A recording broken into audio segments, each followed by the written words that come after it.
So our topic today is a short novel by Shirley Jackson called We Have Always Lived in the Castle. If you have ever encountered Shirley Jackson before, it's probably in the form of a 1948 short story called The Lottery, in which a perfectly ordinary woman in a perfectly ordinary small town is sort of singled out through a lottery process as a sacrifice to expiate the sins of the entire town. And Jackson is pretty sort of fixated on the processes by which we decide to cast certain people out of communities or to ostracize particular people from communities. And that's really kind of one of the central issues at work in this novel, is the idea of, what makes a certain person or even a certain family unworthy of the love and attention of others, right? What pushes them outside of the normal circle of human relationships? Now, as I said last time, there's no real supernatural force at work in We Have Always Lived in the Castle, but there are powerful forces of alienation in the novel. And certain characters certainly believe in supernatural forces. So let's talk first a little bit about how the novel came about. It's Jackson's final completed novel. It's first published in 1962. Reasons, we'll talk about why it was her final completed novel in a little while. This is an image of the cover of the first U.S. edition. Right? We have Merricat's pet black cat, Jonas, features obscured, sitting in the grass. And much of it draws on Jackson's extensive library of books on witchcraft, including the extremely misogynistic 15th century witch hunter's manual, the Malleus Maleficarum, or Hammer of Witches, and her own research for a book on the Salem witchcraft trials called The Witches of Salem. So she certainly had an interest in the figure of the witch and how witches were regarded historically. It was the winner of the National Book Award and seems to have been the catalyst, winning the award seems to have been a catalyst for a physical and psychological collapse that led to Jackson's death in 1965. Right? Winning the award seems to have caused her a great deal of stress that sort of compounded other issues in her life. The pressures of being a small-town faculty spouse, her famous literary critic husband's occasional disdain for her work, and his constant infidelities. So this is one of a number of factors that seems to have led her to a breakdown.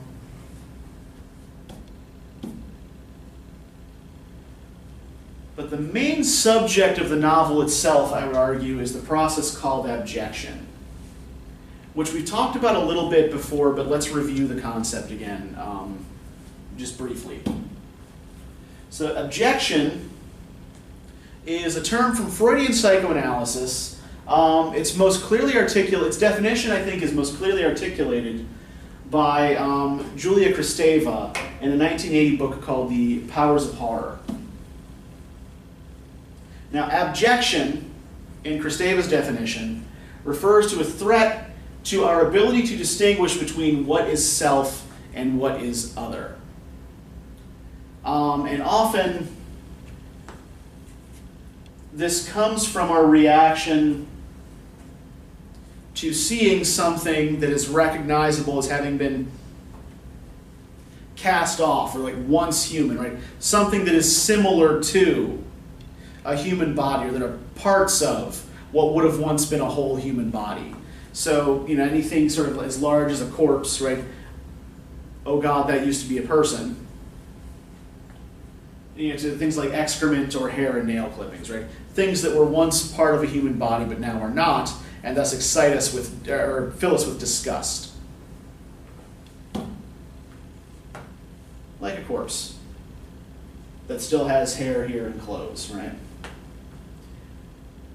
Recognizably once human and thus terrifying.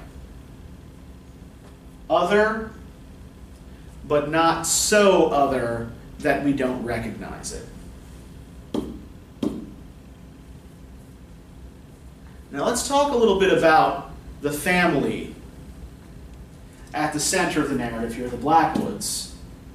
Right, we have Constance, Uncle Julian, Charles, the 4 dead Blackwoods, John, Lucy, their 10-year-old son Thomas, and Julian's wife Dorothy, and Maricat, the middle child and younger daughter. And here we have a bowl of blackberries covered with sugar, right? That which killed the 4 dead Blackwoods. Now let's start by talking about Constance, who is portrayed as a kind of mother figure by her younger sister Maricat, who is the novel's narrator. Here you have the 2 of them standing together with the cat. Now, Constance has always performed the duties expected of the Blackwood women, even while her mother was alive, right? Constance did the gardening, the cooking, the cleaning, and she made preserves to add to the collection of Blackwood preserves in the basement, right? There's this long, long history of Blackwood women making preserves that they just keep in the basement. Constance did it, her mother did not. She prepares all the family's meals, cares for Uncle Julian, and indulges Maricat's various little eccentricities, right? We know, for example, that when Maricat was punished as a child, Constance is the one who would still take her some dinner up the back stairs. Right? Constance doesn't punish Maricat for insulting guests or making trouble. She doesn't punish her for being untidy. She lets Maricat simply take her meals in the kitchen. She listens indulgently to Maricat spinning stories about going to live on the moon. Right? So she puts up with all of the weird things that her younger sister does, and in fact even encourages her in them. We also know that Constance, given that she was the one who prepared the family's meals, the only one who didn't put sugar on her blackberries, and washed out the sugar bowl immediately after the poisoning, right? That she was accused of being the killer, the poisoner of the whole family, though she has been acquitted of the crime. The town certainly regards her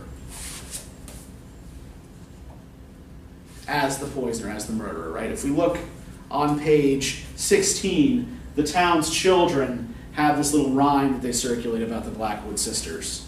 Right? Maricat, said Connie, would you like a cup of tea? Oh no, said Maricat, you'll poison me. Maricat, said Connie, would you like to go to sleep? Down in the boneyard 10 feet deep. So this is public perception of Constance Blackwood. This is also why in the market a lot of the people gasp a little bit when Maricat buys a leg of lamb, which is what they'd had for dinner that night, and some sugar.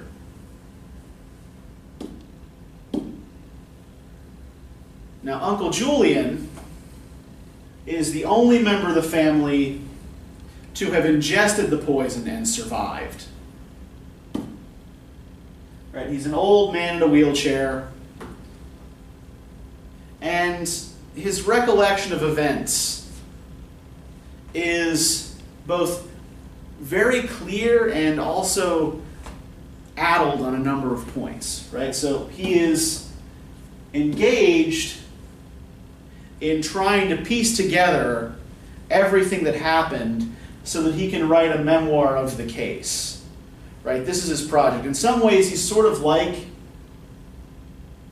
one of those Lovecraftian investigators who is piecing together all of these seemingly disconnected incidents into indisputable proof that squid monsters from deep space are penetrating our dimension and are going to destroy us all. But Uncle Julian's investigations are really, in a lot of ways, rather more trivial. He does not generally acknowledge Merricat's presence, right? Because he believes her to have died of neglect in an orphanage after the crime was committed.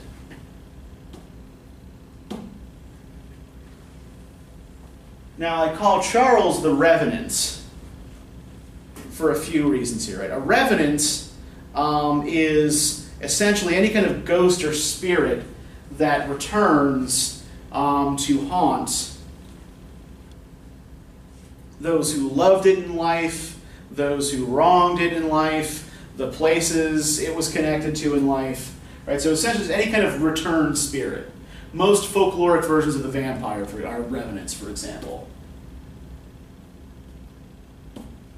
We know that Charles is the son of Arthur, the outcast Blackwood brother, whom neither Julian nor John had any connection with any longer.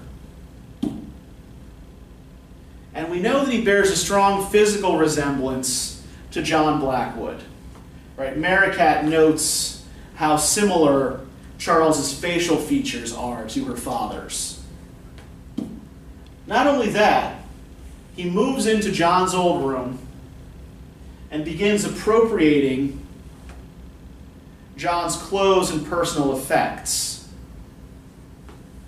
Right? He gets upset, for example, when Merricat nails her father's watch and chain to a tree, and he rescues it and then starts wearing it himself. He gets upset when she tries to tie her father's scarf around the gate as a protective charm, because he said, it's a nice scarf and I would like to wear it. He also tries to subject Merricat to parental discipline, right? Constance never punishes Merricat for anything. And indeed, even though she seems younger, Merricat is 18 years old, right? She's legally an adult. And she certainly has no responsibility or duty to listen to this newly discovered relative, right? She doesn't know this guy. He's not her father. But he is stepping into that role. He's behaving as John Blackwood would have behaved. He looks like John Blackwood looked. And Merricat calls him, on several occasions, a ghost and a demon. The father returned. And indeed, we know that John Blackwood wasn't such a nice guy. That he was domineering, that he was vain, and that he was vengeful. This is the portrait that we get of him from both his younger brother Julian and from his daughter Merricat's memories. Right? We know, for example, he kept a little book with the names of people who owed him money and the names of people who owed him favors that Merricat at one point nails up as a protective charm. We know that he constantly humiliated his brother Julian, who was reliant upon his hospitality and his charity. And we know that he constantly punished his younger daughter, Merricat, and allowed the older daughter, Constance, to essentially work as a servant. Same thing goes for Lucy, I don't know why I wrote Ellen there, is the name of the dead Blackwood mother. We know that she was private and snobbish and was more attached to objects than to her family. She had this drawing room with the harp and the Dresden figurines that no one else was allowed into. She contributed very little to the Blackwood family collection of preserves and was perfectly content to delegate all domestic duties to her oldest daughter, Constance. We also know that John and Lucy did not get on with the villagers. More on that in a moment. The youngest child, Thomas, the only son, Julian said that he had many of his father's forceful personality characteristics. So Thomas was also growing up to be a jerk. We know that he eats the most sugar as well on the night the family dies. He takes the most for himself. And Aunt Dorothy, we don't know too much about. She's Uncle Julian's wife. Uncle Julian, in a joking mood at one point, says that he is going to open a chapter of his book with a lie and saying that his wife was exceptionally beautiful. Very little is said about her, but we know that John woke her up with his whistling on the morning that most of the family died, and that there was tension between her and Lucy and John, who thought that she ought to help out a bit more, whatever that means. That's sort of left hanging. Now, Constance is suspected of the murder in part because she said that these people deserved to die. So let's just let that sit for a moment. Let's let that linger in the air, and we'll come back to it. But remember, Constance said these people deserved to die. Now, Merricat, our perspective character, is depicted much as a traditional witch might be depicted. For one thing, she's associated with the moon, right? She's always talking about living on the moon, right? Taking Constance on a flying horse and going to the moon. And the ancient Greek moon goddess, Hecate, was also the goddess of witchcraft, right? She has a black cat that she carries around as a kind of familiar. We know that she is knowledgeable about poisons, right? She tells us this on page 1.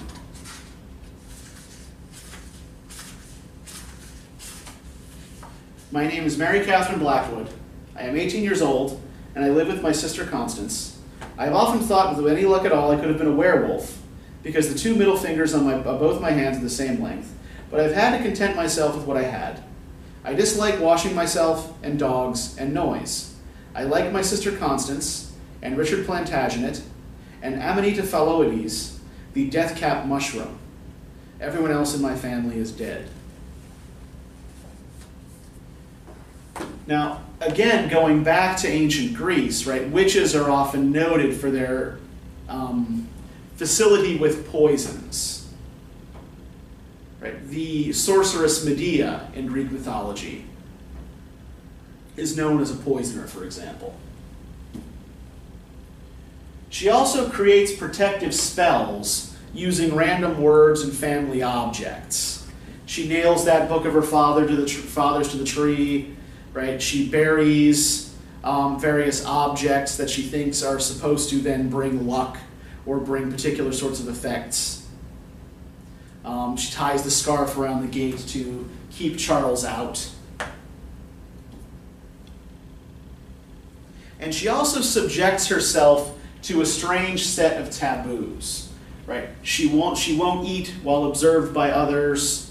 She has a particular set sort of ritual or path when she goes into the village. Step here, step here, step here. go here first, go here second, go for a cup of coffee, then leave. Right? She behaves according to a bizarre set of rules that she's made up herself. And we know that she is an outcast not only in the community, all the Blackwoods are outcasts in the community with the possible exception of Charles, but she is also an outcast within the family.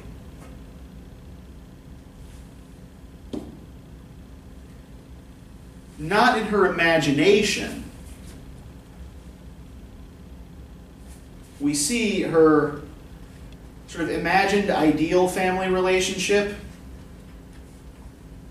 when she goes to the summer house by herself on page 95.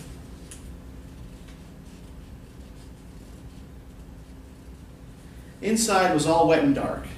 I disliked sitting on the stone floor, but there was no other place. Once, I recalled, there had been chairs here and perhaps even a low table, but these were gone now, carried off or rotted away.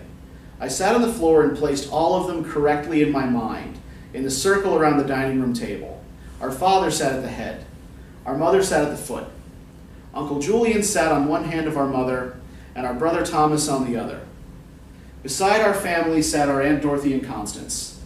I sat between Constance and Uncle Julian in my rightful, my own and proper place at table. Slowly I began to listen to them talking. Now it is very, very important here that she notes her rightful place at the table. More on that in a moment. To buy a book for Mary Catherine. Lucy, should not Mary Catherine have a new book? Mary Catherine should have anything she wants, my dear. Our most loved daughter must have anything she likes. Constance, your sister lacks butter. Pass it to her at once, please. Mary Catherine, we love you. You must never be punished. Lucy, you are to see to it that our most loved daughter, Mary Catherine, is never punished. Mary Catherine would never allow herself to do anything wrong. There was never any need to punish her. I have heard, Lucy, of disobedient children being sent to their beds without dinner as a punishment. That must not be permitted with our Mary Catherine. I quite agree, my dear. Mary Catherine must never be punished, must never be sent to bed without her dinner. Mary Catherine will never allow herself to do anything inviting punishment.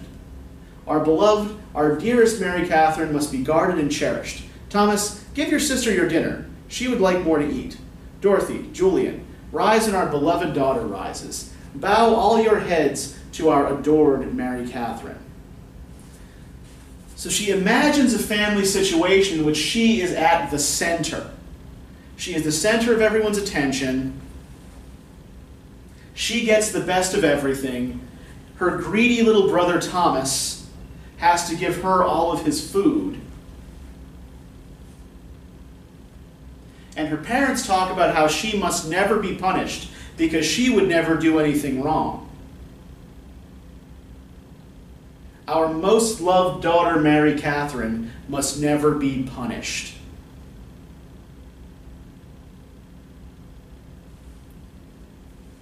Now, the reality of Mary Cat's place in the family is rather different.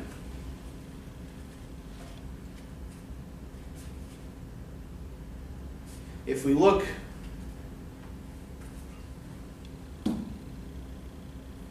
at the conversation that Constance has with Helen Clark over tea, Mary Cat was always in disgrace. I used to go up the back stairs with a tray of dinner for her after my father had left the dining room. She was a wicked, disobedient child. So, we know that Mary Catherine was frequently punished, and that this seems to have been the usual form of punishment, right? Send her to bed without her dinner. She's an outcast child in the family. And in a lot of ways, it sort of suits her role as middle child and second daughter. Thomas is the son and the heir apparent. Constance fulfills all of the domestic duties. Mary Cat is, by the logic of aristocratic families, a spare child. Right? She has no particular place, no particular role to fill in the family. And is so often more an absence than a presence. And this explains much of her subsequent behavior, many of her subsequent actions. When she and Constance are out hiding in the woods, she admits to her sister for the first time that she's the one who killed their family. Constance has always known this. Constance has always known it was Maricat who poisoned the others, but they've never talked about it before. So when they're discussing it in the kitchen, Maricat makes it clear who was the only member of the family that she loved. I put it in the sugar. I know. I knew then. You never used sugar. No. So I put it in the sugar. She put the arsenic in the one element of the meal she knew Constance wasn't going to eat. And Constance has always understood who put death in the food and why. They've just never talked about it before.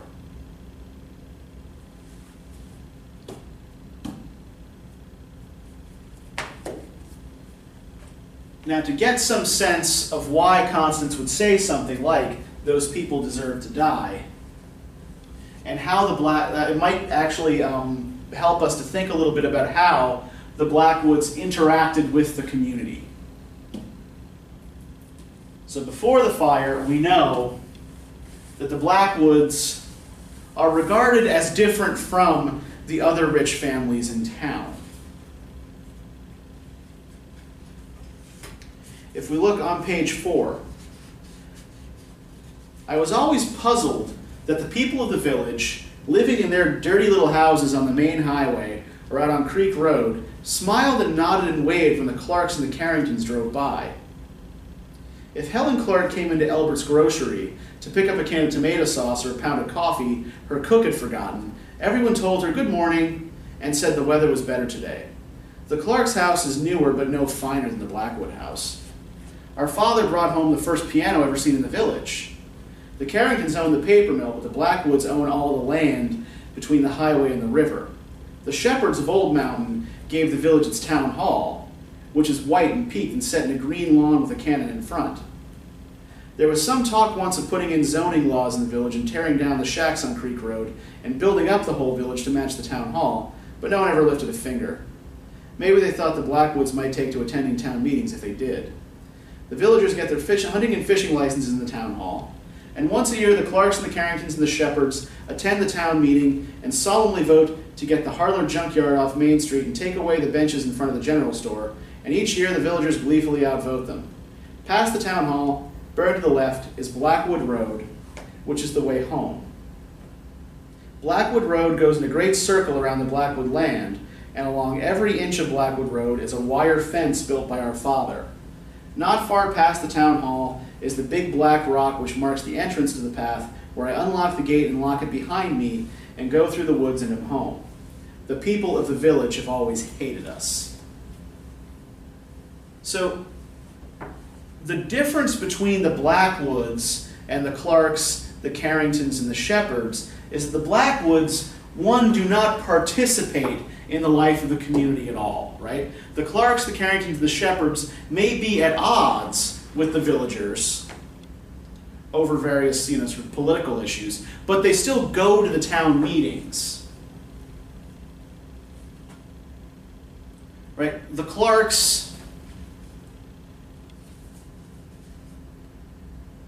the Clarks go and shop in the local grocery store. The Carringtons own the paper mill that people work at. The Shepherds donated the money for the town hall, right? The other rich families have done things for the community. The Blackwoods do nothing but keep people off of their land, right? They have a private path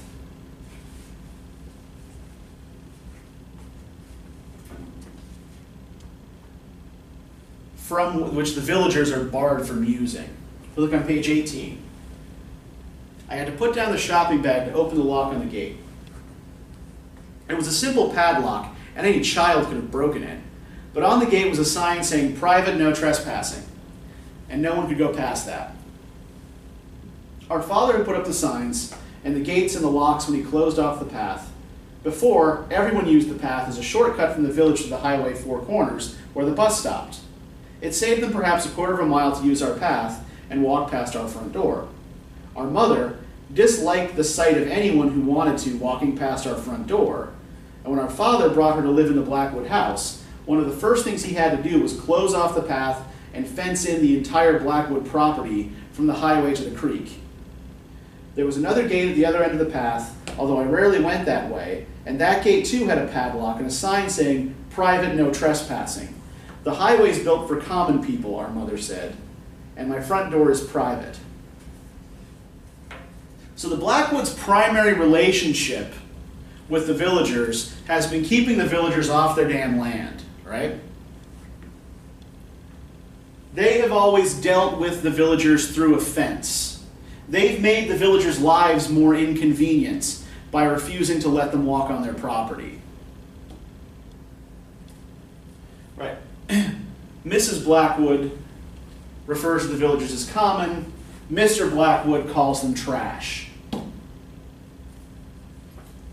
Right. We also know from John Blackwood's account book that the only relationships he has with other people are basically for people to owe him things. He's someone who is owed things. They're debt relationships, credit relationships.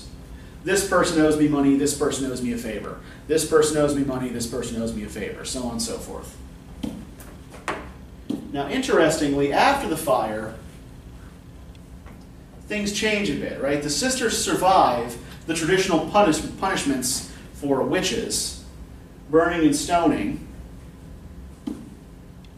and the villagers begin to leave them offerings. On page 138, "Miss Blackwood," someone said outside in a low voice. I wondered if he suspected we were so close to him. "Miss Constance, Miss Mary Catherine?" It was not quite dark outside, but inside where we stood we could only see one another dimly, two white faces against the door. "Miss Constance," he said again, "listen." I thought that he was moving his head from side to side to make sure he was not seen. "Listen," he said, "I got a chicken here." He tapped softly on the door. "I hope you can hear me," he said. "I got a chicken here. My wife fixed it, roasted it nice, and there's some cookies and a pie. I hope you can hear me." I could see that Constance's eyes were wide with wonder. I stared at her and she stared at me. "I sure hope you can hear me, Miss Blackwood. I broke one of your chairs and I'm sorry." He tapped against the door again very softly. "Well," he said, "I'll just set this basket down on your step here. I hope you heard me. Goodbye." And the villagers start bringing these offerings to the sisters. Almost as though they've become like local deities, right? That have to be propitiated. But as a reminder that gods are both loved and feared, we see on the final page. In the evening, sometimes we saw movement in the darkness on the lawn and heard whispers. "Don't, the ladies might be watching. You think they can see in the dark? I heard they see everything that goes on." Then there might be laughter, drifting away into the warm darkness. A little further down, "You can't go on those steps," the children warned each other. "If you do, the ladies will get you." Once a boy, dared by the others, stood at the foot of the steps facing the house and shivered and almost cried and almost ran away, and then called out shakily, "Mary Cat," said Constance, "would you like a cup of tea?" and then fled, followed by all the others. That night we found on the doorsill a basket of fresh eggs and a note reading, "He didn't mean it, please." "Poor child," Constance said, putting the eggs into a bowl to go into the cooler. He's probably hiding under the bed right now. Perhaps he had a good whipping to teach him manners. We will have an omelet for breakfast. I wonder if I could eat a child if I had the chance. I doubt if I could cook one, said Constance. So the fear of the Blackwood sisters remains, but not the scorn.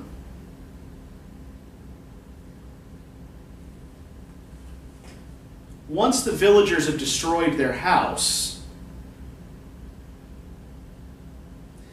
it seems like they feel they've gone too far. They have to leave these offerings as though to vengeful old gods that could very well come back and harm them all.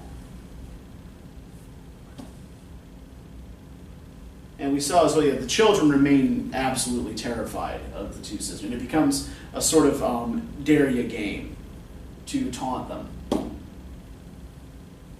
All right, so for next time, we're going to be looking at more sword and sorcery stuff. We're going to be looking at Michael Moorcock's two Elric stories, The Dreaming City and While the Gods Laughed.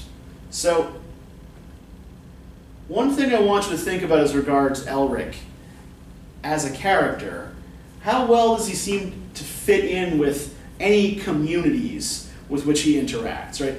Does he seem to be a part of anything bigger than himself? I want you also to compare him to other fantasy heroes you're familiar with, particularly Conan. And whether Elric even is a hero according to conventional definitions, and then why or why not. Third, how would you characterize Elric's relationship with the Black Sword Stormbringer? Does the blade serve him or vice versa? And finally, and this sort of relates to the heroism question, I guess, like, what exactly are Elric's motives? What does he want? Why does he do the things that he does in these stories? All right, so that's all we have for you. We'll talk about Michael Moorcock and the new wave of British science fiction next time. See you then.